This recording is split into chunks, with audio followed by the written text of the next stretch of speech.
ನಮಸ್ಕಾರ ಎಲ್ಲರಿಗೂ. ಸ್ತ್ರೀ ಉದ್ಧಾರಕ ಸಂವಿಧಾನ ಶಿಲ್ಪಿ ಡಾಕ್ಟರ್ ಬಾಬಾ ಸಾಹೇಬ್ ಅಂಬೇಡ್ಕರ್ ಅವರ ಜಯಂತಿಯ ನಿಮಿತ್ತ ನಾನು ಬಂದಿದ್ದೇನೆ ನನ್ನ 2ನೇ ಲಾಗ್ಗೆ. 135ನೇ ಭೀಮ್ ಜಯಂತಿ ಇನ್ ಲೋಕೂರ್ ಡೇ 1 ಏಪ್ರಿಲ್ 12ರಂದು ಚಿಕ್ಕ ಮಕ್ಕಳಿಗೆ ನೃತ್ಯದ ಸ್ಪರ್ಧೆ ಹಾಗೂ ರಸಪ್ರಶ್ನೆಯ ಸ್ಪರ್ಧೆಯನ್ನು ನೆರವೇರಿಸಲಾಯಿತು. ಇದರೊಟ್ಟಿಗೆ ಕಲಿಕೆ ಮತ್ತು ನಲಿಕೆ ಎರಡೂ ಕೂಡ ಮುಖ್ಯವೆಂದು ಸಾರಲಾಯಿತು. ಭೀಮ್ ಜಯಂತಿ 135 ಡೇ 2 ಲೋಕೂರ್ 13th ಏಪ್ರಿಲ್ 2026.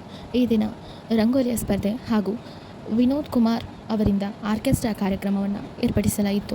ಮನರಂಜನೆಯ ಜೊತೆಗೆ ಮಕ್ಕಳಲ್ಲಿ ಹಾಗೂ ಮಹಿಳೆಯರಲ್ಲಿ ಆಸಕ್ತಿ ಹುಟ್ಟಿಸುವಂಥ ಕಾರ್ಯಕ್ರಮಗಳನ್ನು ಏರ್ಪಡಿಸಿದ್ದರು.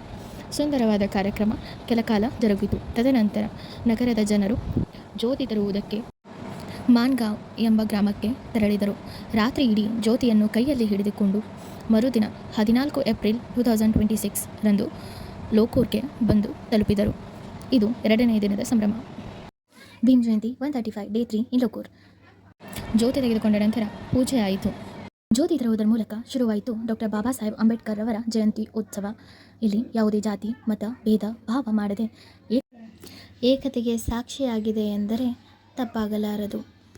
ಸಂವಿಧಾನ ಶಿಲ್ಪಿ ಡಾಕ್ಟರ್ ಬಾಬಾ ಸಾಹೇಬ್ ಅಂಬೇಡ್ಕರ್ ಅವರ ಜಯಂತಿ ಉತ್ಸವವನ್ನು ಪ್ರತಿ ಮನೆಯ ಹಬ್ಬವೆಂದು ಇಲ್ಲಿ ಆಚರಿಸಲಾಗುತ್ತದೆ.